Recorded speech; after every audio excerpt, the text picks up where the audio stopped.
এবার দেখো ক্রিমিয়ার যুদ্ধ। 19 শতকের নিকট প্রাচ্য বা পূর্বাঞ্চল সমস্যার একটি গুরুত্বপূর্ণ অধ্যায় হচ্ছে ক্রিমিয়ার যুদ্ধ।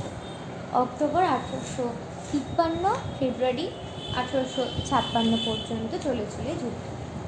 ক্রিমিয়ার যুদ্ধ কি? ক্রিমিয়ার যুদ্ধ হচ্ছে যীশুখ্রিস্টের জন্মস্থান তুরস্ক সাম্রাজ্যভুক্ত জেরুজালেমের গ্রোটোর গির্জার কর্তৃত্ব নিয়ে এই সময় রোমান এবং গ্রিক ধর্মযাজকদের মধ্যে একটা বিরোধিতা দেখা গেল। অর্থাৎ জেরুজালেমের গ্রোটোর যে গির্জা, সেই গির্জার কর্তৃত্ব প্রতিষ্ঠা করবে কে? রোমানরা না গ্রিকরা? কোন ধর্মযাজক? এই নিয়ে তাদের মধ্যে একটা বিরোধ শুরু হলো। কিন্তু ওই স্থানটা ছিল তুরস্ক সাম্রাজ্যভুক্ত। এই বিদ্রোহে দেখব যে ফ্রান্স লাতিন ধর্মযাজকদের অর্থাৎ রোমান ধর্মযাজকদের পক্ষ নিচ্ছে, আর রাশিয়া নিচ্ছে গ্রিক ধর্মযাজকদের পক্ষ।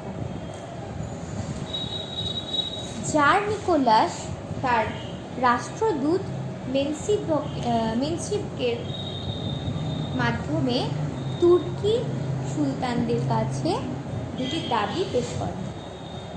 জার নিকোলাস অর্থাৎ রাশিয়া এর সময় কী করছে? তার রাষ্ট্রদূতের মাধ্যমে তুর্কি সুলতানদের কাছে দুটো দাবি পেশ করছে। দাবিগুলো হচ্ছে যে জেরুজালেমের পবিত্র যে স্থানগুলো সেইগুলোর ওপর গ্রিক যাজকদেরকে অধিকার দেওয়া হবে এবং রাশিয়ার হাতে তুরস্ক সাম্রাজ্যের খ্রিস্টানদের রক্ষণাবেক্ষণের অধিকার দেওয়া করতে হবে। অর্থাৎ পুরোটাই গ্রিক নিজের হাতে করতে চায়, গ্রিকের পুরোটাই অর্থাৎ রাশিয়া নিজের হাতে করতে চাইছে, কারণ রাশিয়া সেই সময় গ্রিককে সাহায্য করছে। এই জন্য চেয়েছিল যে তুরস্কের সুলতানদের কাছে দুটো দাবি করলো যে জেরুজালেমের যে পবিত্র স্থানগুলো সেগুলো গ্রিক যাজকদেরকে দিয়ে দেওয়া হোক, আর রাশিয়ার হাতে তুরস্ক সাম্রাজ্যের খ্রিস্টানদের রক্ষণাবেক্ষণের অধিকার দান দেওয়া হোক। অর্থাৎ পুরোটা রাশিয়া নিজের হাতে রাখতে চাইছে। তো রাশিয়ার এই দাবিকে উপেক্ষিত করলো তুরস্ক, কোনোভাবেই তারা এই দাবিকে মেনে নেবে না। এই জন্যে সেনাবাহিনী প্রবেশ করলো, রুশের সেনাবাহিনী তুরস্কের মোল্ডাভিয়া ও ওয়ালাকিয়া প্রদেশ, এই দুটো প্রদেশ 1848 খ্রিস্টাব্দে রাশিয়ার নিজের অঞ্চলভুক্ত করলো, অর্থাৎ রাশিয়া দখল করে নিল। রাশিয়ার এই আগ্রাসী ভূমিকা ইংল্যান্ড, ফ্রান্স, অস্ট্রিয়া, প্রাশিয়া সে সময় প্রত্যেকে ভীত ছিল। অর্থাৎ রাশিয়ার যে সর্বগ্রাসী মনোভাব, এর ফলে ধীরে ধীরে ইংল্যান্ড, ফ্রান্স, অস্ট্রিয়া প্রত্যেকে ভীত হতে লাগলো রাশিয়ার বিরুদ্ধে।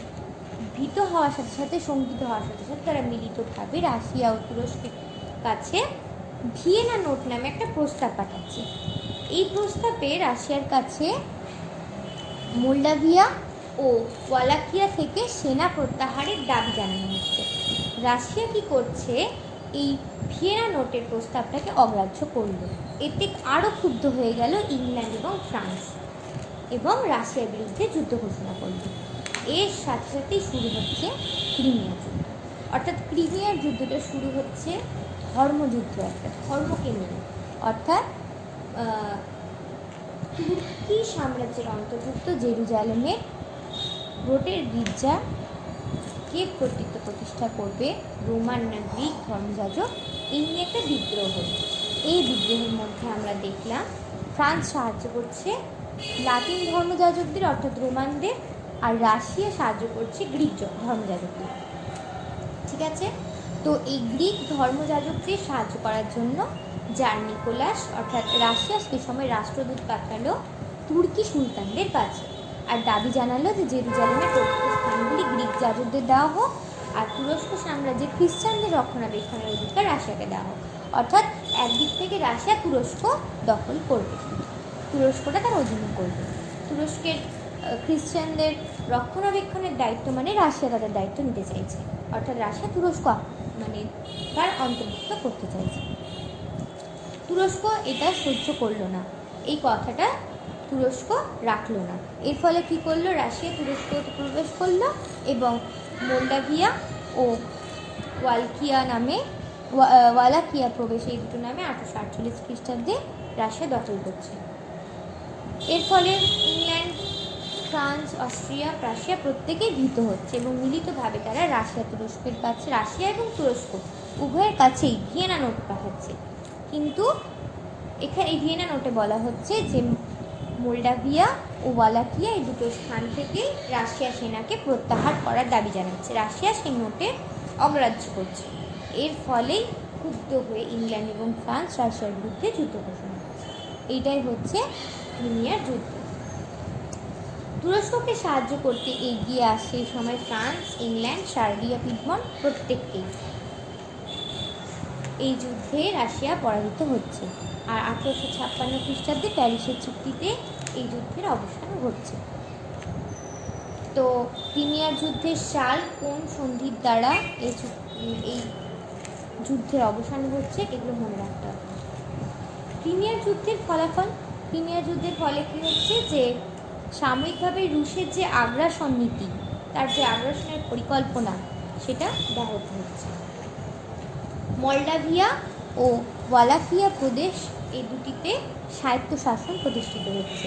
অর্থাৎ রুশ যে তুরস্কের মলডাভিয়া এবং ওয়ালাকিয়া প্রদেশ দখল করেছিল সেটা স্বায়ত্তশাসন পেল। তুরস্কের অখণ্ডতা রক্ষা পাচ্ছে, অর্থাৎ তুরস্ক কারো অধীনে হচ্ছে না, সে নিজে পুনরায় অখণ্ডতা তার রক্ষা পেল। তৃতীয় নেপোলিয়নের মর্যাদা বৃদ্ধি পাচ্ছে। সার্ডিনিয়া, পিডমন্টের নেতৃত্বে ইটালির স্বাধীনতা লাভের সুযোগ তৈরি হচ্ছে। অর্থাৎ সার্ডিনিয়া, পিডমন্টের নেতৃত্বে ইটালির যে স্বাধীনতা লাভের যে কামনা, যে বাসনা, সেটা ধীরে ধীরে সুযোগের দিকে এগিয়ে যাচ্ছে। আর জার্মানির জাতীয় ঐক্য গঠনের পথ প্রস্তুত হচ্ছে। ক্রিমিয়ার যুদ্ধ 5 নম্বরে আসতে পারে টিকা হিসেবে, এটা 5 নম্বরের মতো পুরোটাই করবে, ঠিক আছে। তৃতীয় অধ্যায়ের একেবারে শেষে চলে এসেছি আমরা। দেখো এবার বলছে রাশিয়ার জার দ্বিতীয় আলেকজান্ডারের উদ্যোগে ভূমিদাস প্রথার অবসান। জার প্রথম নিকোলাসের মৃত্যুর পর তার পুত্র দ্বিতীয় আলেকজান্ডার রাশিয়ার জার হলেন। তার উদ্যোগে রাশিয়ার যে ভূমিদাস প্রথা সেটার অবসান ঘটে। রাশিয়ার জনসংখ্যার প্রায় 2/3 ছিল সার্ফ বা ভূমিদাস। দ্বিতীয় আলেকজান্ডার ভূমিদাস প্রথা উচ্ছেদের ব্যাপারে আলাপ আলোচনা ও নীতি নির্ধারণের উদ্দেশ্যে একটি কমিশন গঠন করছেন। রেস্ট্রোভস্টেভের নেতৃত্বে গঠিত এই কমিশন ভূমিদাস প্রথার উচ্ছেদের পরিকল্পনা রচনার কাজ শুরু করছে। যার দ্বিতীয় আলেকজান্ডার 19 ফেব্রুয়ারি 1861 খ্রিস্টাব্দ বা নতুন বর্ষ অনুযায়ী 9 মার্চ মুক্তির আইন বা মুক্তির ঘোষণাপত্রতে স্বাক্ষর করলেন। প্রায় 300 পাতা বিশিষ্ট ভূমিদাস প্রথা উচ্ছেদের নির্দেশনামাটিতে 22টি ধারা ছিল। অর্থাৎ মুক্তির ঘোষণাপত্র বা মুক্তির আইন দ্বারা ভূমিদাস প্রথার অবসান ঘটানো হচ্ছে। আর এই 300 পাতা বিশিষ্ট ভূমিদাস প্রথা উচ্ছেদের নির্দেশনামাটিতে 22টি ধারা ছিল। মুক্তির ঘোষণাপত্র বা মুক্তির আইনে গৃহীত নীতিগুলিতে বলা হয়েছে ভূমিদাসরা সামন্ত প্রভুদের বন্ধন থেকে মুক্ত হয়ে স্বাধীন নাগরিক হিসেবে নিজেদের মর্যাদার অধিকার পাবে। অর্থাৎ তারা স্বাধীন নাগরিক হিসেবে মর্যাদা লাভ করবে, স্বাধীনভাবে বাঁচতে পারবে সামন্ত প্রভুদের অধিকার থেকে মুক্ত হয়ে। মুক্ত ভূমিদাসদের ওপরে জমিদার শ্রেণীর আর কোনো রকম অধিকার থাকবে না। অর্থাৎ জমিদার শ্রেণী ভূমিদাসদের ওপর কোনো রকম আর অধিকার দেখাতে পারবে না। ভূমিদাসরা ইতিপূর্বে তার প্রভুর যে জমি চাষ করত তার অর্ধেক পাবে, আর বাকি অর্ধেক থাকবে কার কাছে? প্রভুর কাছে, প্রভুর অধীনে। জমিদাররা তাদের জমির অর্ধেক অংশ ভূমিদাসকে দেওয়ার জন্য সরকার থেকে আর্থিক ক্ষতিপূরণ পাবে। অর্থাৎ জমিদার যেহেতু তার জমির অর্ধেক অংশ ভূমিদাসকে দিয়ে দিল, সেটা একটা ক্ষতিপূরণ হলো, তো সেটা একটা ক্ষতি হলো জমিদারের। সেই ক্ষতিপূরণ হিসেবে সরকার তাকে আর্থিক ক্ষতিপূরণ দিবে। ক্ষতিপূরণ হিসেবে প্রাপ্ত জমির ওপর মুক্তপ্রাপ্ত ভূমিদাসদের মালিকানা স্বীকৃতি পাবে না। বলতে চাইছে যে জমিদাররা যে ক্ষতিপূরণটা পাবে সেই ক্ষতিপূরণের ওপর এই মুক্তিপ্রাপ্ত ভূমিদাসদের কোনো রকম মালিকানা বা অধিকার থাকবে না, ওটা পুরোপুরি জমিদারি।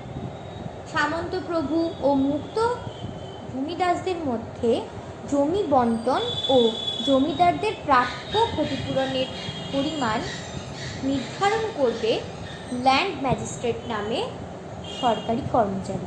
অর্থাৎ একজন সরকারি কর্মচারীকে রাখা হলো, ল্যান্ড ম্যাজিস্ট্রেট নামে সরকারি কর্মচারীকে গঠন করা হলো, যারা এই ক্ষতিপূরণের হিসেব রাখবে, তার পরিমাণ নির্ধারণ করবে, জমি বন্টন করবে, আর মানে সামন্তপ্রভু এবং মুক্ত জমিদারদের মধ্যে জমি বন্টন করবে, জমিদার কতটা ক্ষতিপূরণ পাবে এইগুলোর দিকে নজর রাখবে। জমিগুলির মালিকানা ও পরিচালনার ভার থাকবে কমিউন বা মির নামে গ্রাম্য সমিতির ওপর। একটি গ্রাম্য সমিতি গঠন করা হলো, যারা কিনা এই জমিগুলির মালিকানা এবং পরিচালনার ভার গ্রহণ করবে। মুক্ত ভূমিদাসরা বার্ষিক 6.5% হারে জমিদারদের ক্ষতিপূরণের অর্থ হিসেবে সরকারকে পরিশোধ করতে বাধ্য থাকবে। অর্থাৎ যারা মুক্ত ভূমিদাস, অর্থাৎ যারা স্বাধীনতা পেল, তারা বার্ষিক 6.5% হিসেবে জমিদারকে ক্ষতিপূরণের অর্থ হিসেবে সরকারকে সেই টাকাটা দিতে বাধ্য থাকবে। আর ভূমিদাসগণ 49 বছরের কিস্তিতে তা পরিশোধ করার সুযোগ পাবে। অর্থাৎ একবারে তাকে দিতে হবে না, 49 বছরের কিস্তিতে এটা মাসে মাসে কিস্তিতে বা বার্ষিক, এখানে যেহেতু বার্ষিক বলেছে 6.5, তো বার্ষিক কিস্তিতে তা পরিশোধ করার সুযোগ পাবে। কয়েকটি কমিউন বা মির মিলে ক্যান্টন গঠন করা হবে। এই ক্যান্টন কি? ক্যান্টন হচ্ছে আদালতে জমি বিষয়ক যে সমস্ত মামলা মোকদ্দমা চলে সেইগুলোর মীমাংসা করবে এই ক্যান্টন। তাহলে এই ক্যান্টন কারা গড়ে তুলল? কমিউন বা মিররা। মুক্তির ঘোষণাপত্রের সুবাদে ভূমিদাসরা স্বাধীনভাবে জীবনযাপন করার ও সম্পত্তির অধিকার লাভ করে। এই মুক্তির ঘোষণাপত্রের মধ্যে আমরা কি দেখছি? ভূমিদাসরা স্বাধীনভাবে তাদের জীবনযাপন করার সুযোগ পেল, আর তাদের যে দাসত্ব জীবন, সে দাসত্ব থেকে তারা মুক্তি পেল আর সম্পত্তির অধিকারও পেল। তাই আলেকজান্ডারকে মুক্তিদাতা জার বলা হয়। এই কোশ্চেনটাও থাকতে পারে যে আলেকজান্ডারকে বা দ্বিতীয় আলেকজান্ডারকে মুক্তিদাতা জার বলা হয় কেন? তখন এই পুরো ঘটনাটাই লিখতে হবে। ঠিক আছে, তোমাদের তৃতীয় অধ্যায় শেষ হয়ে গেল। আমি এবার একটা পরীক্ষা নেব, তোমরা প্রস্তুত হও এই চ্যাপ্টারটার জন্য। পরের চ্যাপ্টার শুরু করব, তার আগে অনুশীলনীগুলো শেষ করতে হবে, সেগুলো শেষ করব। এতদূর পড়া থাকলো, পড়ো, কোনো অসুবিধা হলে অবশ্যই জানাবে। আর হ্যাঁ, বারবার বলছি পরীক্ষার জন্য প্রস্তুত হও।